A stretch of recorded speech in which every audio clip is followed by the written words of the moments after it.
Natapos kaninang madaling araw ang talakayan ng Bicameral Conference Committee sa 6.793 trillion pesos na panukalang budget para sa 2026.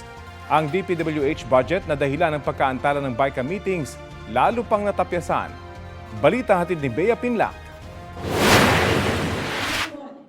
Halos buong linggong hinimay at tinalakay ng Bicameral Conference Committee ang panukalang 2026 national budget na makasaysayan dahil unang beses itong binuksan sa publiko. Mag-aalas 12:30 ng madaling araw nang tuluyan itong natapos. On the part of the Senate, this Bicameral Conference Committee meeting is hereby adjourned. On the part of the House, this bicameral conference committee hearing is hereby adjourned. Bagamat dumaan sa butas ng karayom, aprobado na ang nasa 529.6 billion peso budget ng Department of Public Works and Highways na unang sumalang sa BICAM noong linggo. Masalimuot ang naging talakayan ng BICAM dito matapos hilingin ng DPWH na ibalik ang 45 billion pesos na tinapyas ng Senado dahil sa pagkakamali sa computation sa costing ng mga materyales sa mga proyekto. Base po doon sa submission ng DPWH, sa bagong submission ho nila, na dito po sa bagong adjustment factor, ang resulta ng na savings na nakuha ho natin ay 20.7 billion pesos. So, confident po ako sabihin na wala nang overpriced na materyales sa loob po nitong budget na ito. Nagkamali. In fact, they sent us a letter the other day Yes.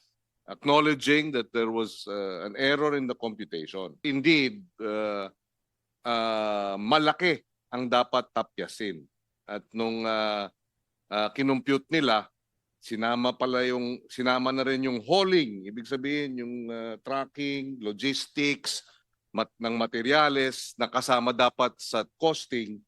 Ayun, lumalabas hindi 45 kung hindi 20.7 ang overprice.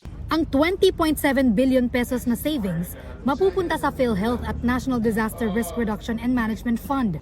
Ang national government ay hindi ho nagre-remit ho ng tama sa PhilHealth. May 16.5 billion pesos na kulang. Yung natipid ho nating 20.7 billion dahil po maraming mga lugar ang nasalanta, marami ho tayong mga lugar na tinamaan po ng bagyo or earthquake, ilalagay naman po yung 4.2 additional sa NDREAM Fund. Pero may ilan pang bagay sa DPWH budget na kinilatis ng ilang mambabatas. Kung ang direksyon ay maglaan ng pondo para sa mga disaster, bakit tinatanggal natin ang preventive maintenance na siya ang unang-unang kailangan sa bawat pangyayari ng kalamidad? Bakit yung preventive maintenance pa sa lahat ng programa ang binawasan ng todo-todo? Naghalo-halo na ho yung problema. No? Nagkaroon po ng problema dito sa flood control issue.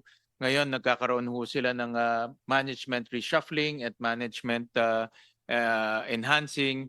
At dahil dito po sa mga ginagawa ho nila sa loob ng DPWH, nade-delay rin po yung kanilang project execution. Nasabi naman ng DPWH, bawasan lang ng konti dahil meron pa kaming pondo, pagbibigyan ho sila ulit, maiipon lang, hindi rin ho nila magagamit. Nagpadala rin ng liham sa BICAM si DICT Secretary Henry Aguda.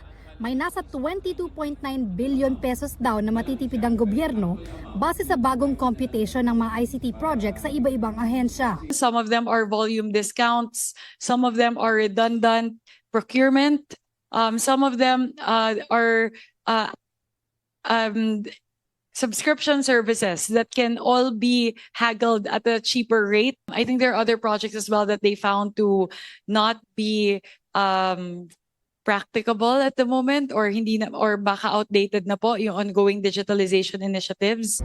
Ipinaliwanag naman ng BICAM ang pagbalik nila sa 889 million peso budget ng Office of the Vice President na nauna ng kinaltasan ng Kamara dahil sa paulit-ulit na pagtanggi ni Vice President Sara Duterte na depensahan ang pondo ng opisina niya.